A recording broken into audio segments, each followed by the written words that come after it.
70 billion euros. That is the figure NATO laid on the table in Ankara this week, and it landed at the exact moment Russia's largest oil refinery was sitting dark and smoking 2,500 kilometers from the nearest Ukrainian soldier. Hold those two facts side by side because they are not living in the same headline by accident, and once you see why they belong in the same breath, the tidy little story that Russia is slowly, inevitably grinding its way to victory starts to wobble. Not collapse, wobble. There is a difference, and the difference is the whole point of the next few minutes. It's July 2026, and the alliance that spent the spring being told it was fractured, distracted, and quietly heading for the exits just wrote Ukraine a check for the year and promised to write another one exactly like it in 2027. I'm Professor Alex, and if you want the version of this story that doesn't insult your intelligence with the word triumph slapped over a war that killed people in Kyiv the same week, subscribe. It genuinely helps. Because what actually happened in Ankara is stranger and more useful than a victory lap. Let's start with the pressure is real, because it is real. On the 6th of July, Ukrainian long-range drones reached the Omsk oil refinery in western Siberia. That sentence should stop you for a second. Omsk is not near the front. It is roughly 2,500 to 3,000 kilometers from Ukrainian territory, deep inside the country, in a place that for 4 years functioned as a synonym for out of reach. Firepoint, the Ukrainian defense tech firm behind the upgraded FP-1 drone, called it a record for strike drones not just in Ukraine but anywhere. And the target wasn't symbolic. Omsk is Russia's single largest oil refinery, the country's top producer of gasoline, a facility that processes something on the order of 22 million tons of crude a year and accounts for close to 10% of all Russian refining capacity. Ukrainian intelligence described it as the last of Russia's 11 biggest gasoline producers to be struck. The last one.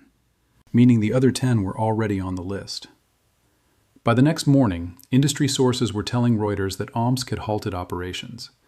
Putin's own envoy to Siberia confirmed the facilities were damaged. And here is where the finance brain has to switch on, because a refinery going offline isn't a war story, it's a supply story. And supply stories move money. When your top gasoline plant stops, the shortfall doesn't stay in Siberia. It ripples into a domestic fuel market that was already gasping. How bad is that market? Independent estimates put Russian crude processing at around 3.95 million barrels a day in June. That is roughly a quarter below where it stood a year earlier, and by some measures, the lowest level in more than 2 decades. Gasoline output has slid from over 1 million barrels a day toward the mid-800,000s. Peak summer demand is climbing toward 110,000 tons of gasoline a day, while production sits near 85,000, which leaves a daily hole of about 25,000 tons of fuel that simply does not exist. And harvest season is arriving, which means farmers in the wheat belt are staring at machines they may not be able to run. So what does a country do when the fuel math stops working? It starts improvising, and the improvisations tell you everything. Russia, the world's third largest oil producer, a nation that has sold hydrocarbons to the planet for generations, has reportedly begun buying gasoline from India. Sit with that. The release valve is running backward. There are reports that authorities are relaxing fuel quality standards to stretch supply, which analysts politely note is not something new cars enjoy, and which quietly means ordinary drivers absorb the cost in their engines. By early July, one tally counted fuel disruptions across at least 78 of Russia's 83 regions, plus occupied Crimea. Rationing in roughly 2/3 of the country. In Crimea, occupation authorities declared a state of emergency and at one point halted gasoline sales entirely. Drivers filming empty pumps, crowdsourced maps of which stations still have fuel, fights breaking out in queues. That's not a talking point. That's the texture of a wartime economy fraying at the edges the population actually touches. And this is the part the pro-Ukraine cheerleaders get half right and half wrong, so let me be careful with it, because you deserve the careful version. The strain is genuine.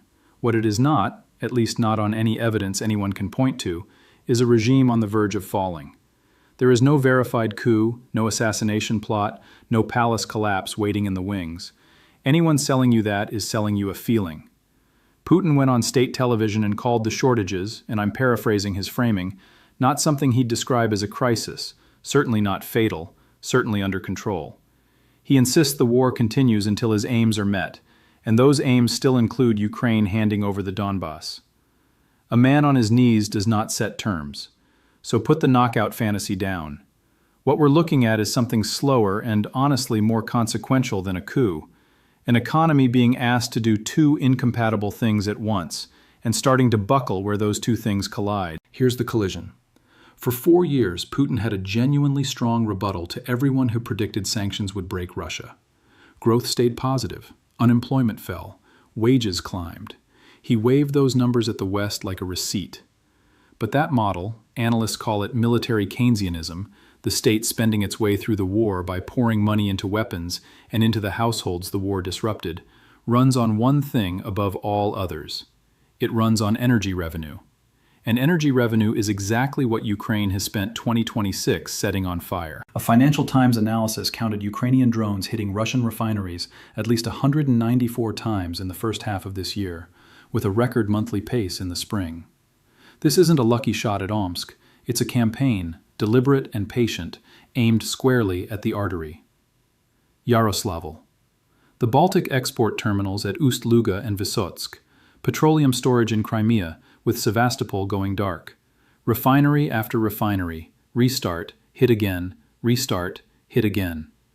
The Lukoil plant in Nizhny Novgorod that got back on its feet just in time to be struck a second time. Ukraine's own president framed it plainly. Every strike means fewer resources feeding the war machine. That's not rhetoric, that's an accountant's theory of victory. And the accountant's theory is showing up in the budget. Moscow lowered its 2026 growth forecast to something around 0.4%, statistical stall speed. The budget deficit has roughly doubled over the past year, with some forecasts of a shortfall near $100 billion for 2026. The Kremlin is planning to lift the VAT rate from 20 to 22%, which is the polite way of saying it intends to tax a squeezed population harder to keep the guns fed.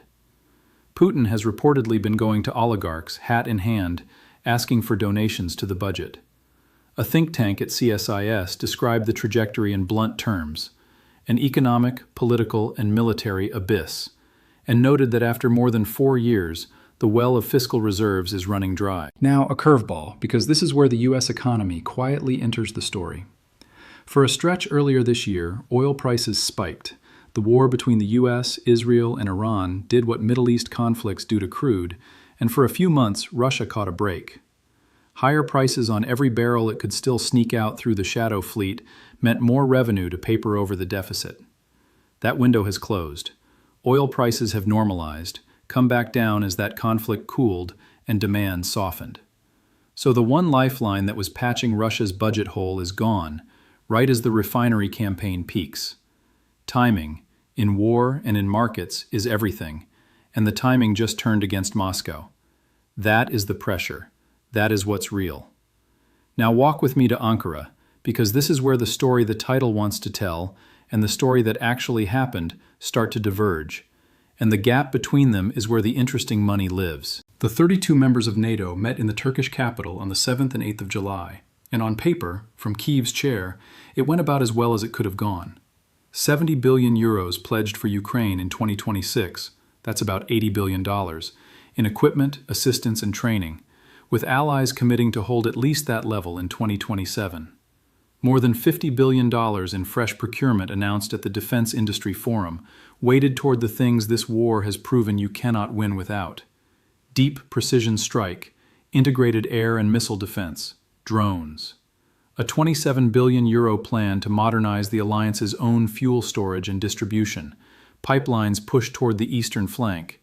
NATO, in other words, hardening exactly the kind of energy infrastructure Ukraine has been teaching the world how to destroy. Secretary General Mark Rutte kept selling his phrase, NATO 3.0, a stronger Europe inside a stronger alliance, allies moving toward 5% of GDP on defense. If you only read that paragraph, you'd nod along with the word triumph. So let me hand you the paragraph the celebration leaves out. Underneath the pledges, Ankara was also the summit where the United States made it unmistakable that it is stepping back.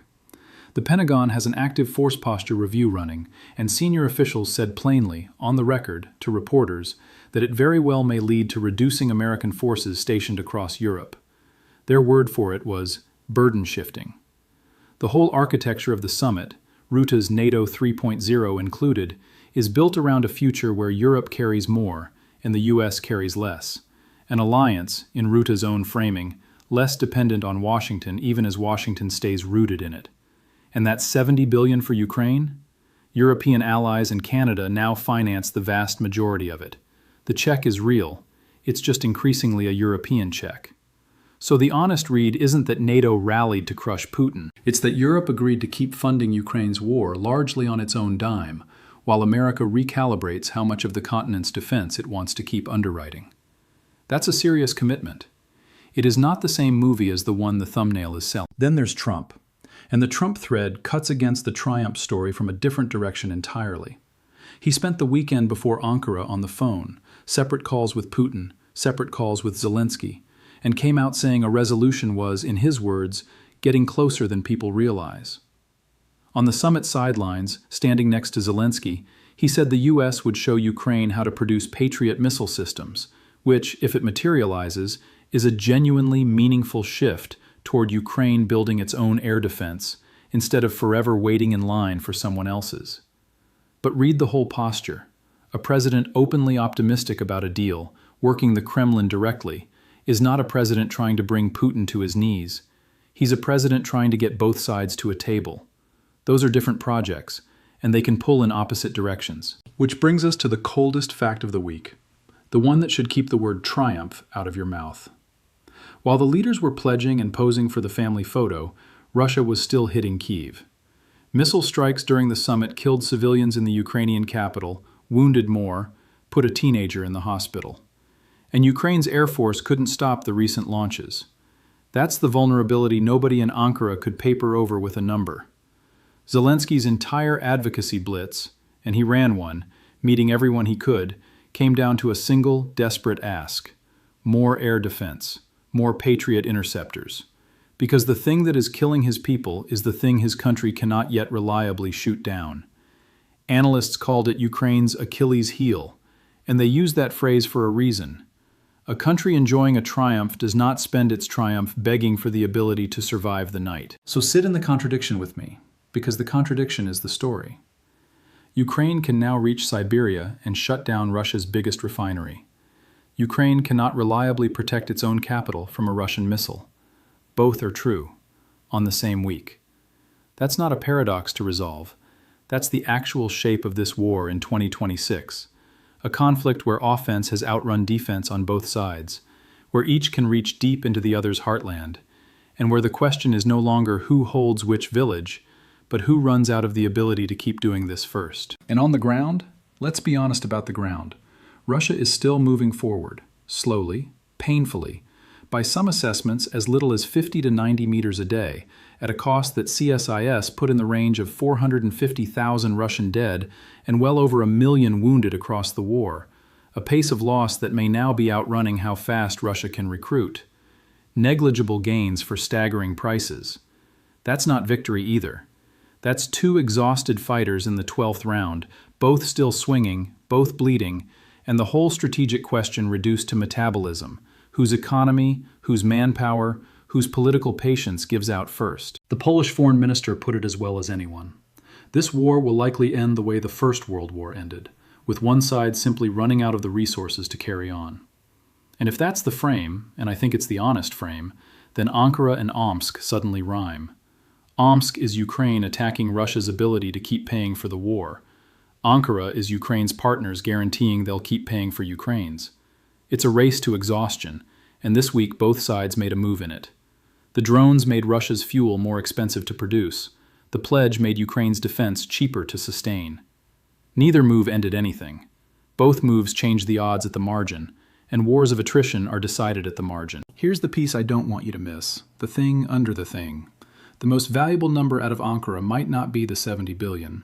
It might be the smaller, less glamorous commitments, the 50 billion in procurement, the promise to sustain aid at equivalent levels into 2027, the machinery being built so that support for Ukraine stops depending on any single election or any single leader's mood. Institutionalization is boring. It doesn't make a thumbnail. But it's the difference between help that arrives in a panic and help that arrives on a schedule. And for a country trying to outlast an adversary, predictability is a weapon. Meanwhile, that same summit quietly told everyone that the US is looking for the door marked less. Both things again on the same week.